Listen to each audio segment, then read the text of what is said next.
Kalat na nga ang pangalan at mukha ng dalawang kababayan natin Pilipina na nang-scam umano sa isang Haponesang tomboy ng nagkakahalagang 40 million pesos. At ayon dito sa interpreter na kasama ng tomboy na nagreklamo kay Raffy Tulfo na ang dalawang Pilipina daw ay nagtatago na matapos ma-scam ang tomboy. Bumiyahe pa papunta dito sa Pilipinas para magpatulfo ang isang Japanese na nabudol daw ng nakarelasyong Pinay.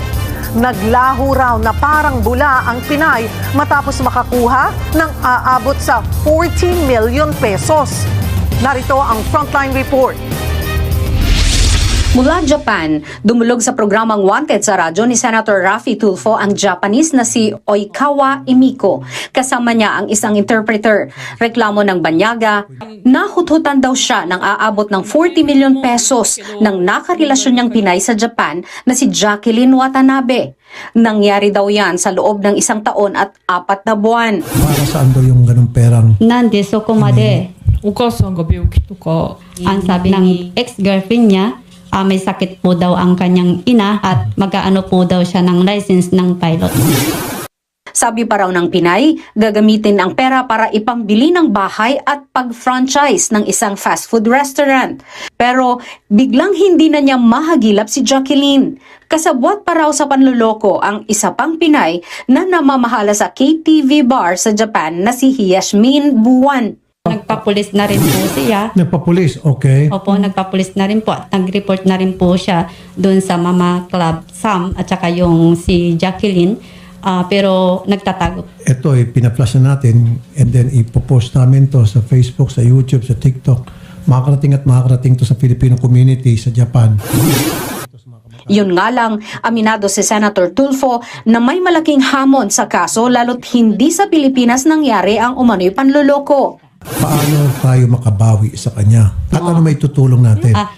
でそれをもう全部返してもらいたい。 Gusto lang daw niya na maibalik daw yung pera. Yung mga naibigay niya. I'm not gonna give him false hope, ano? Sa ganung kalaking halaga at nasa Japan siya. Mukhang mahirap. Hindi ko may pangako. Pero yung ma-flash natin yung mukha niya, which we're doing right now, even while we speak, para malaman ng buong Pilipinas at maging marami tayong mga followers sa Japan, makikita yung mukha niya. At hindi siya makapanloko muli. Sa ngayon, tutulungan daw ng programa si Emiko na makipag-ugnayan sa Department of Migrant Workers at Philippine Embassy para matulungan siya sa kaso.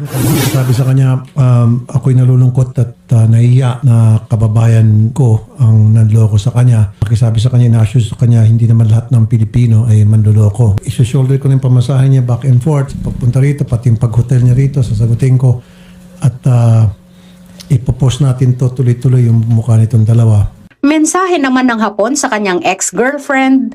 なんでそんなことをしたのか今でもわかりません。まあそんな感じ。 Clint, kung ikaw dahil nagsinungaling ngayon, dapat daw ay magsabi ka ng totoo at harapin yung mga kasalanan na mayroon ka ngayon, kayong dalawa. Ito naman ang sinabi o pahayag ng isang kababayan natin Pilipina na nasa Japan ngayon at ang iba pa ay ganito rin mismo ang pahayag na kaya daw hindi nasolve ang issue o ang kaso sa Japan dahil nga kusa itong binigay.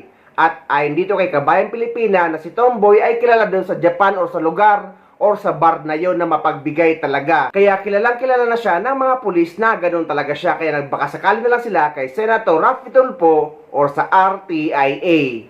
Mga sis, ito update dun sa natulfo na 40 million scam daw. Ito mga sis, sasabihin ko lang sa inyo na hindi po talaga daw scam yon. Nakausap ko yung kaibigan ko at kilala niya yung tatlo, pati yung Tomboy, pati yung si Juliet, pati yung mama kaibigan niya, kilala niya sila.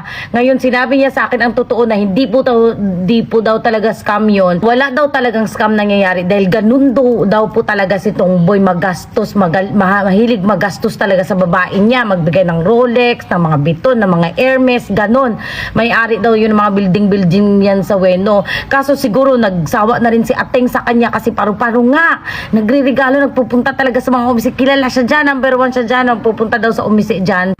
Yun nga lang mga sis, yung nag-udyok kasi siguro na ipatulfo kasi yung bago ng girlfriend. Baka yun daw talagang nag-udyok dahil siguro sa inggit na maraming narigalo kay Ating. Kuyashi din si Tomboy kasi iniwan siya, hiniwalayan na siya kasi nga paru-paro, ang dami ng babae niyan eh. At chikuchi daw yan. Alam niyo na yung style na mga ganun sa mga Hapon, 'di ba? Tomboy pa, gusto niyang i-zero yin, gusto niyang bawiin lahat gastos pati gastos daw. Hindi naman daw yan lahat cash. Puro daw yan mga regalo tapos pati bayad pa sa umisi, 'di ba? Kaya nga ang sabi daw, hindi daw talaga scammer yun si Ating, mga sis. Yun ang sinasabi nila na magsyota daw talaga yan sila. Hindi niya lang na lang daw natiis kasi nga wakimono, mababaero masyado. Nandidiri na siya kasi syempre marami ng kepyas ang kinakain. Hindi lang siya, kaya hiniwalayan niya na yan. Tapos ayan, nakakatuwa lang mga sis. Kasi yung palang interpreter, yun ang bagong jowa. Yun ang sabi nung kaibigan ko ha. Yun ang bagong jowa, yung interpreter. Yan siguro ang nag-udyok dyan na magpatulfo. Dahil kung dito sa Ueno, hindi siya pakikinggan ng mga pulis, kilala lang siya dito nag-aasubi. Sasabihin lang daw, kumain ka ng kepyas, diba? Anong pinagre-reklamo mo dyan? Ginaganyan lang daw yan dito ng mga pulis. Kaya hindi siya makapagreklamo, mga sis. Kaya yun, wag nyo nang ikalat na scammer. Kasi babaliktad ang panahon, babaliktad ang sitwasyon, pupunta daw, nakaschedule silang magpa-interview sa Tulfo. Malalaman natin ng katotohanan. Wag nyo namang i-judge masyado na ang dami ng sinasabi ng iba kay Ating dahil hindi po totoo yun. Ang katotohanan ay magsyota po sila at yung lalaki kusa, yung tomboy yung kusa, yung nagbibigay sa kanya pa-impress ba? Alam nyo na yun, nagpapa-impress yung gusto kasi daw ng tomboy na yan, lagi siyang number 1 na okyaksan. Gusto niyan lagi siyang number 1 na jowa. Ganon lang mga sis. Hindi niya yan. Kaya sa side ako ni Ating, na tayo, hindi scam yan. Ang problema dyan, may nagsulsol na kababayan din natin para magpatulfo yan si Tombay. Nagsalita na rin ang isang Pilipina na nasa picture ni Raffy Tulfo or ni Senator Raffy Tulfo sa video na nasasangkot sa pang-scam kuno sa Tomboy na may-ari ng bar sa Japan. Shout out Mr. Raffy Tulfo in action. Regarding din sa ginawa niyo po sa show niyo na ineri niyo, shout out po sa inyo. Sana makarating sa inyo ang live po to. Para sabay-sabay po kayo magkaroon ng idea kung ano yung totoo. Sa 40M na yan, na walang katotohanan. Mr. Tulfo in action, shout out po ako ng paulit sa inyo. Para alam nyo ang ginawa nyo rin na damage sa akin. Okay, minasang, everyone, okay, I'll tell you this ha. Regarding kay Mr. Raffy Tulfo in action na naka-live niya, na-involve ang mukha ko doon, Yasmin Buwan, nakasabot daw ako sa 40M na naghati kami. Sa mga vlogger, shout out dito na nagsabing puro mga nega vibes. Heck with you guys. Alam ko, opinion nyo yan, so be it. Pero kung wala kayong alam, manahimik na lang kayo.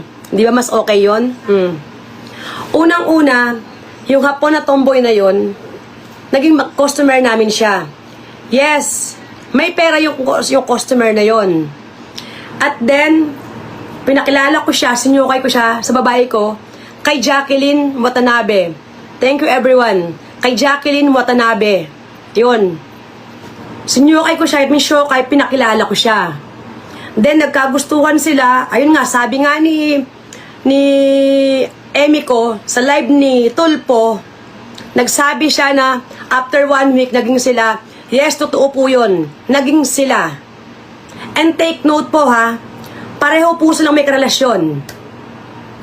Si Jacqueline Watanabe, meron siyang karelasyong Pilipino dito. Meron siyang karelasyon. Then, si Emi ko naman, meron din siyang karelasyon na yung translator niya sa Tulfo na nakatakip ang muka na alias Mio. Then yung Mio na yon may asawa at anak na Hapon dito sa Japan, kaya hindi niya maipakita ang mukha niya. O yan guys ha, side by side, pareho silang meron karelasyon. Okay guys? Si Emi ko, karelasyon niya yung babaeng yon, yung nakamas na translator kuno, na mali-mali ang pinagsasabi, ang pagka-translate niya, ng 8 years na niyang karelasyon yon. 8 years, totoo yun. Then, itong si JC, meron siyang karelasyon dito, ang Pilipino rin, dito, nakalib-in niya dito. Do alam na ni Emmy ko yung una, patay malisya siya. Patay malisya siya. Pero nung nagsalita na ako, dun lang siya naniwala na talagang may jowa siya. Okay? Dun pa lang siya naniwala nung ako nagsalita. Guys, syempre, mama ako ng umise, may-ari ako ng club. Papangalagaan ko, hindi ko kailangan sabihin ng private ng mga babae ko. Ayun ang trabaho namin. Syempre, kaisya, kumpanya ka eh. Ikaw ang may-ari eh. Owner ka. Okay? May-ari.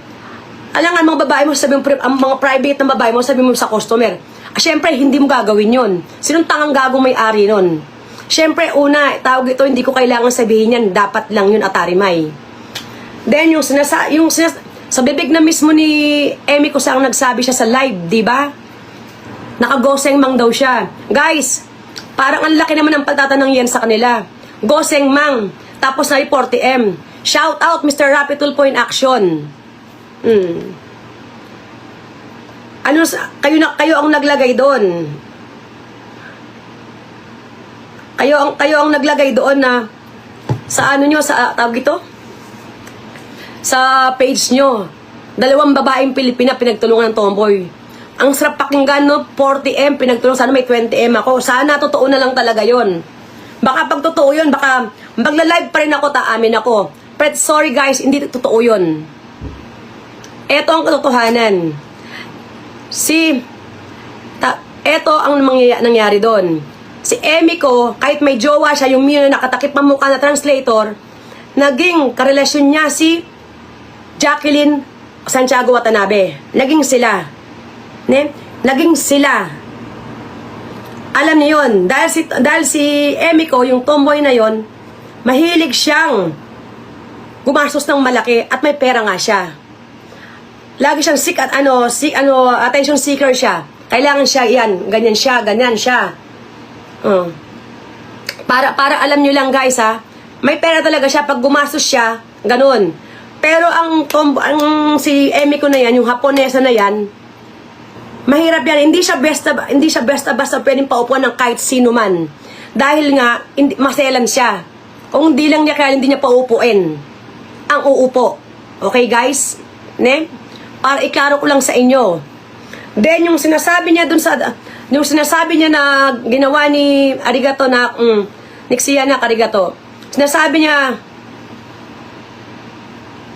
ang sinasabi niya regarding dun sa tawag dito, ginawa ni JC na binibigyan niya ng pera. Yes, binibigyan niya ng pera. Walang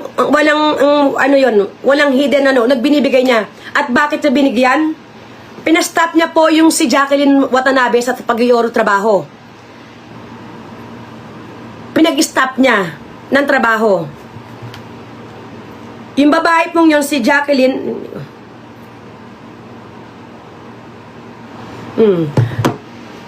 nag-work po sa aking babae yun, yung pinag-stop niya. Pinag-stop niya ng showbay. Sunokawari, kapalit nun, binibigay ng 100 kalapad, buwan-buwan. Eto ha, kasi ako pa ang ako pa nag-aabot ng pera minsan eh. Okay guys kasi naging close ko yung parehong yan. Si Emmy ko at saka si Jacqueline. Lagi nila akong kasama kahit saan. Kahit kumakain kami, nagiinuman kami, rumarampa kami hanggang pag-uwi ng Pilipinas, kasama ko si Jacqueline. Lahat pwede yung i-share yan kahit saan. Thank you so much, DJ Angelo. Hi, Chips. Hello. Hello sa inyong lahat. Okay? Kasama ako lagi. Kaya lahat alam ko ang nangyayari. Shout out po, Belinda, Padilla Pananamoto, Brandos. Para po sa lahat na nakikisaw. Yes, Brands. Yan, kaya nga, nagsalita na ako eh. Issue nagtatago pa daw. Araw-araw nagla-live nga ako sa Umisiko. Pag inom ko ng alak. How can you say sa mga pilinggerang vlogger sa Japan para kumita lang, sinasabi sinasabi daw na tawag dito, nagtatago. Ang Umisiko, 2, Club Sam 2 and Club Pampanga, nasa Wenu ako. Arigato ay season, idol. Thank you, Ateng. Thank you so much. Thank you, nakita ko lagi pag pakikipagbakbakan nyo. Thank you so much. Kahit hindi ko ay kilala, thank you. Sinabi ko lang dito ang totoo. Marcel Ito, thank you baby, bunso. Thank you so much. Isa sa mga laging tumutulong at laging marami natulungan sa Pilipinas yan. Eto guys, share ko lang yun. Siyempre, maraming pangangailangan din yung share ko. Thank you so much, Sis Weng. Salamat, pakishare po lahat please. Para kumalat po ang katotohanan. Tsaka, ayun na nga po, di ba? Naging sila ni Jacqueline Watanabe. So be it. Hindi tayo mga bata, adult, pag-uusap nila yan. Di ba? Binibigyan siya ng 100 monthly. Every month, binibigyan niya si Jacqueline Watanabe. Siyempre ito, may pangangailangan din siyang may mas mataas siyang gusto na pwedeng ibigay ni, tawag dito, ni Emmy ko. Then, nanghihingi siya. Gumawa siya ng mga drama niya. So be it, buhay na yung problema niya na yun. Thank you so much, Drex. Thank you so much. Thank you so much, Ay. Thank you so much. Thank you, Bulsoan. Buhay na yon. Kung anong dramang gawin niya, pag sinungaling kay, arigato, kay Yusi. Kung ano yung, di naman alito nang yan.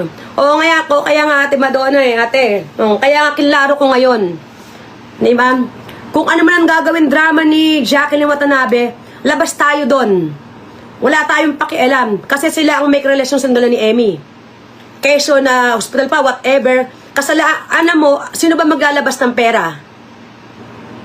Sino ba maglalabas ng pera? Siyempre yung hapon, di ba? Kung ano man ang drama ni JC o ni Watanabe, Jacqueline, kung ano man drama niya, siyempre, ang naglalabas ng pera, yung hapon. Nasa kanya yon kung magbibigay siya o hindi. Meron silang kang kinangkarada Magkarelasyon nga, di ba? Kung nagkalokohan man sila na yon. Kung natulungan ko man minsan si JC si Miss Watanabe, si Jacqueline, sa pag-explain kay Emmy na kailangan ng pera, so be it. Handa akong harapin yun. Pero hindi ako naghati ng 40 million. Okay? Wala akong ganun. Yes, Mare, Genoa Yes, hi Tart, MC Maricar, yes.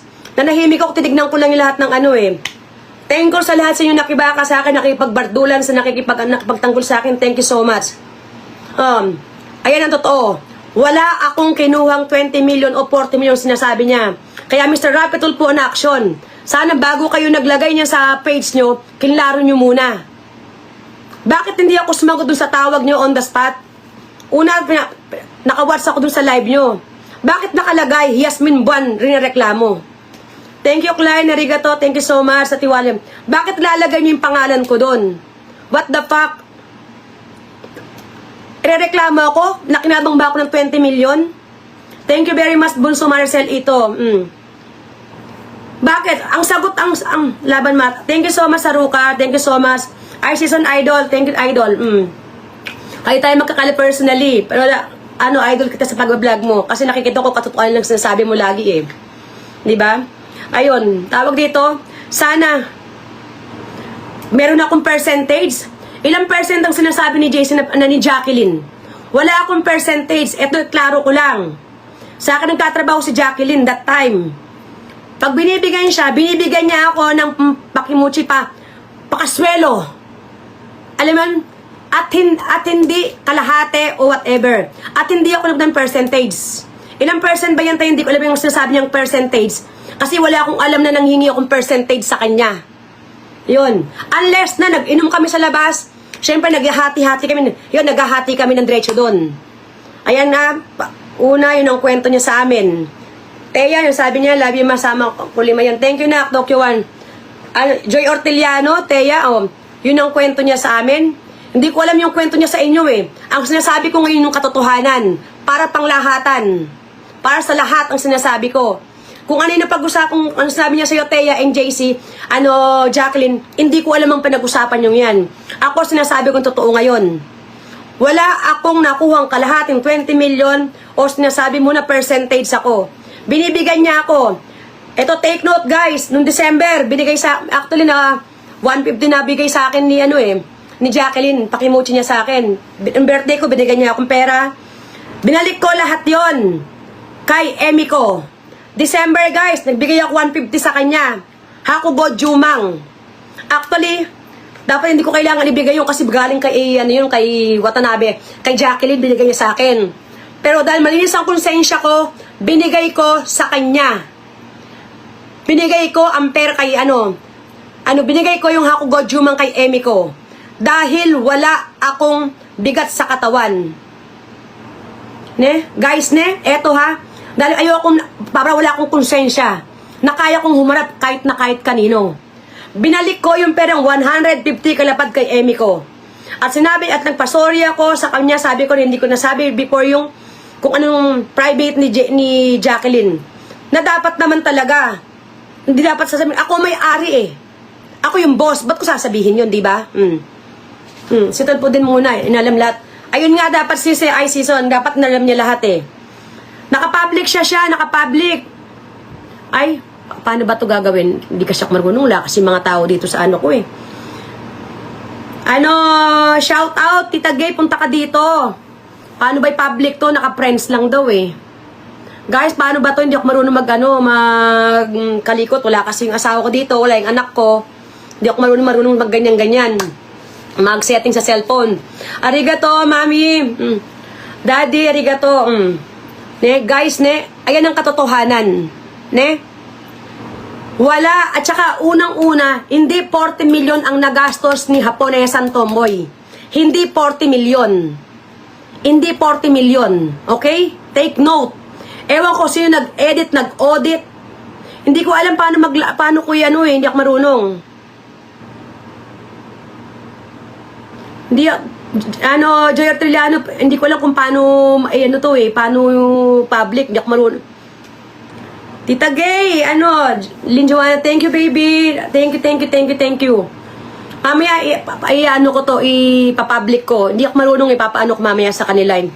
Wala yung anak, wala yung asawa ko hindi ako marunong. Thank you so much, Lynn Joanna. Thank you so much sa support niyo lahat. Ito guys take note, sabihin ko na sa inyo, hindi 40M ang binigay ni Haponesang Tomboy kay JC, kay Jacqueline Watanabe. At saka kung magbigay man siya, luloko man siya, whatever, labas na ako doon. Okay? Wala ako kasi, bakit? Ako ba yung naging karelasyon? Ako ba yung kinakain? Hindi ako. Everyone, listen, okay? Hindi ako ang karelasyon, okay?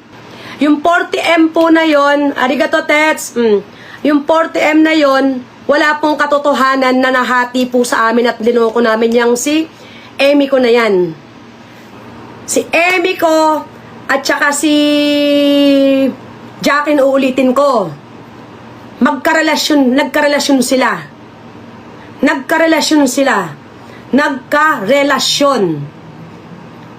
karelasyon si Emi ko, yung tomboy, may karelasyon siya na mamukha na translator ko, Tapos si Jacqueline, may karelasyon din siya.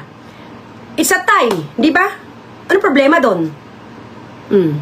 Kaso nga, naglabas doon na maraming pera si Haponesa. Hindi ko pera yon. Choice niya maglabas ng pera. Pangkantong Nihong. Mama na naglilinis-linisan dito. Ayaw mo na sila. Yes, Drex, alam ko yon.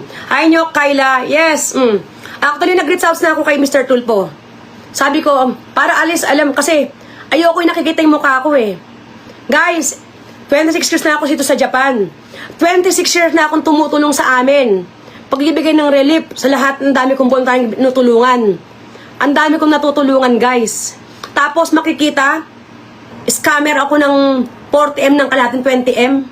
Guys, ang tinutulong kong pera, pinagrabang ko, hindi ko ninakaw yun, hindi kinurakot. Hindi galing sa maleta, sarili kong maleta. Sa paglalaklak ko ng mga bubo, ng mga champagne, yung kinikita ko, sinishare ko lang. Yes. Kaya nga, sana, mayaman naman siya, dapat siya kumuha lang siyang pang-translator, di ba? Sana hindi pa nabash yung jowa niya, yung alias Mio daw, na tinatago yung mukha niya. Yes, kaya, lang kasi, di ba? Ang laki ng pangalan ni Rapi Tulfo. Ang dami nakakakita. At maraming walang alam ang mga tao, na bigla na lang ang daming nega vibes na sabihin, mga magkukomento. Ang gagaling nila magsalita. Guys, kilalanin nyo muna ako bago kayo mag-epal-epal magsalta-saltang ganyan. Yun lang. Sa mga pilinggerang vlogger dito sa Japan, sa mga matatanda na hindi ko may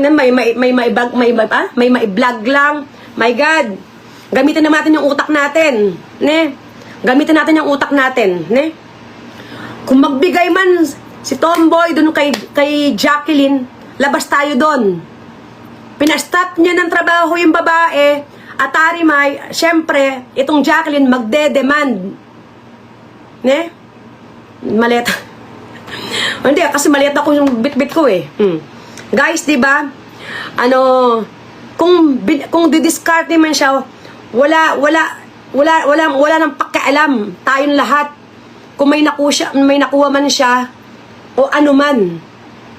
Diskarte na niya yun eh. Sa kanya yun eh. Hindi tayo, wala tayong pakialam doon. Kayo ba nagpapasiping kay Tomboy? Kayo ba nagpapakain? Hindi naman kayo, di ba? So let them be. Kung nagkalokwan sila sa pera, so let them be. Oh, anong problema ng mga vlogger? Yung mga hindi lahat, sorry ha. Hindi lahat ng vlogger para lahat. Hindi lahat. Yung mga nagmamarunong lang na nag-share ko sa vlog ni Mr. Tulpo. Oh, anong pakalam nyo? Ipakain nyo rin kayo sarili nyo. Sa bagay, kung kayo baka naman di kayo bigyan ng ganong kalaking pera, if ever totoo. Pero walang katotohanan na 40M. Walang katotohanan. Ako na ang magsasabi. Dahil lahat ng mga nila, halos alam ko, ang pag-iinom na, at saka take note, sinasabi nyo na nagtatago ako. Hindi ako nagtatago. Hindi ako nagtatago, okay? Araw-araw nasa Weno ako. Halos araw-araw nagla-live ako. Napakagaling ng translator ng gumawa ni Mr. Tulpo. Rapid Tulpo in Action na paulit-ulit kitang i-shout out. Paulit-ulit kitang i-shout out para malaman mo at makarating sa'yo to. Mr. Tulpo, Rapid Tulpo in Action. Hala, bigyan mo ng pansin itong shout out ko sa'yo. Mamaya siya, ipapublic ko mamaya kasi di ako marunong eh. Ayan guys ha, kinlaro ko lang ang pangalan ko. Ha? Hindi ako hati dyan sa putang inang 40 million na yan. Ne? Hindi ako hati. Guys, hindi ako hati dyan sa 40 million na yan. Sana kung may nakuha ko, thankful. Ang dami ko sana natulungan palalo sa amin. Kung binigyan ako ng 20 million. Sana nga. As I told you, sinabi ko na sa inyo, binibigyan ako ng pakaswelo ni Jacqueline. Pero yun, baga sa kanila nakikita yung nag-effort, napapagod ako sa kakainom sa table ni Omboy o ni Emiko. Dahil siya ayaw niyang basta-basta sino umuupo lang sa table niya. Yun ang totoo. Guys, yun ang totoo. Ne? Kayong sinasabi na tawag dito, na nag-aano kayo na ako, kalahati, how I wish nabigyan ako ng ganung pera. Kung meron akong ganon, kung may pera akong ganon, di ako mangungutang sa mga tao dito para sa negosyo ko, di ako maglo-loan sa bangko para sa 2 club ko, di ako mangungutang sa tao para sa pangangailangan ng mga tao ko. Dahil syempre ang mga tao ko, responsibilidad kong tulungan ng mga yan. Mendumiro ko sila. Tutulungan ko hanggat kaya ng power ko. Okay? Kaya alam nyo, yung sa mga nag-vlog dito sa Japan na na makapag-komento, hindi naman lahat ng mga nagmamagaling na may mga tsahin dyan, na vlogger ko, no? Maling-mali kayo, ateng. Maling-mali ang pinaggawa nyo. Sana inalam nyo muna bago ang lahat. Hindi nyo nga kilala ako eh, Yasmin Buencerna. Hindi nyo kilala si Jacqueline Santiago Watanabe. Wala kayong kaalam-alam, pero diga kayo ng diga. Ang gagaling, di ba? Yes, i-mention ko lagi sa Rapid Tulpo in Action. Yes, of course. Lagi ko siyang minimension kanina pa, paulit-ulit. Actually, nag-message na kami sa kanya. Then waiting lang kami. Goseng mang wala pang 40 million. Hindi kasi baka malaking rate ni Mr. Rapid Tulpo eh. Sabi niya kasi ni di ba, nung hapon, Goseng mang 40 million sa rate nila kay Rapid Tulpo. Gusto ko ang magpapalit kay Rapid Tulpo ng yen eh. Mangungutang muna ako ng yen dito, tapos papapalit ko sa kanya kasi malaki ang rate. Kasi ang Goseng mang mo magiging 40 million sa kanya. Kasi yun ang naglagay dun sa ano niya eh, dun sa page niya eh, Rapi Tulfo in Action eh, 40M eh. Kaya maghahanap muna ako ng maraming ano dito. Maraming yan. Mangungutang muna ako ng madami. Then, papalit ko kay Mr. Rapi Tulfo. Kasi malaki ang rate sa kanila. Shoutout Mr. Rapi Tulfo in Action. Kasi po, goseng mga sinabi po nung hapon at tinagay niyo po dun sa page nyo na 40M, di ba? So, magpapalit po ako sa inyo, Mr. Rapi Tulfo. Malaking bagay po yun kasi times 2.3 ang 2.5 ang palit sa inyo sa Mr. Rapi Tulfo eh. Para alam niyo po lahat. O guys, kung meron kayong maraming yan dyan, pautang nyo sa akin at magpapalit ako kay Mr. Rapi Tulfo kasi malaki ang palitan sa kanya. Kasi nakalagay dun sa vlog na eh. Goseng mang yung kay Emi Kusang sa kanya 40M. O guys, pautangin nyo ako. Then yung dadagdagan ko na lang try nyo rin yung pagpapalit ng yen. Kasi double kay Rapi Tulfo, di ba? Mr. Rapi Tulfo. 38 dapat nga 7.6 pala sa kanya isang di ba? 7.6 ang kada niya naman masabi dun sa translator. Dun sa translator naman na sinasabi na grabeng kodo takip ang mukha niya na napakagaling mag-translate. Grabe. Paano niya?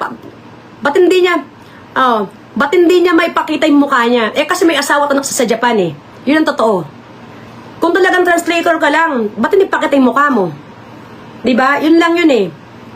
Yes, hi Chef, Rumi Ginto. Yes, Nananahimik ako, sinama ako. Buti na lang pala guys, pumayat na ako at saka ang ganda ng picture na pinili nila sa akin. Thank you. Pero thank you pa rin Emi ko and dun sa translator nila kasi pinili nilang picture ko, maganda ako. Thank you at salamat at magandang picture ang pinili nyo. Kasi pag pangit, siyempre pangit naman makikita sa lahat eh, di ba? Kahit na nakalagay na nirereklamo, kaya maganda pa ng mukha ko doon. Di ba? Pero hindi totoo ang binibintang sa akin. Ayun. Ayun masasabi ko, dun sa tawag ito, yung sa translator, magaling magnihongo ko nun. Magaling daw siya eh. Ay mama Egay, hello. Bob G. Rodriguez, hello po. Hindi ka Tulfo na magmalaking palitan doon. Hindi, maganda nga doon, sabi diba, Goseng Mang, tapos 40M. Nakalagay doon sa nila eh. Doon sa page nila eh. Di maganda nga ang palitan doon. Malaki binigay niya, totoo yun. Truth yun. Shoga na pinahinto niya sa trabaho yung babae. Si Jacqueline Watanabe, pinahinto sa trabaho siya, nang bahala daw, sabi niya eh. Dapat, inawangan na that time na yun. Tinawagan ako. Hindi ako sasagot talaga dapat ako, Juliana, sasagot dapat talaga ako. Dapat talaga ako. Kaso, nakita ko, nakalagay ang mukha ko dun sa Tulfo, Yasmin Buwan, nireklamo. Ba't niya ako nireklamo? Tapos siya may mukha ko pa. Sino matutuwa nun? Ba't ako sasagot? Nagigisa ako sarili ko mantika? Dapat hindi niya muna pinost habang hindi pa sure hindi dapat, ineri niya, okay lang yon. Dapat hindi siya nag-comment o hindi siya naglagay muna sa page ni Rapi Tulfo ng kesyo, 2 Pilipina, 40M pinagatihan. Dapat hindi ganun. Kaya kung sino yung nagsulat doon, napakagaling mo Mr. Rapi Tulfo. Shout out, pampaultul sa'yo. Ano yung bendalo na naman ba tayo?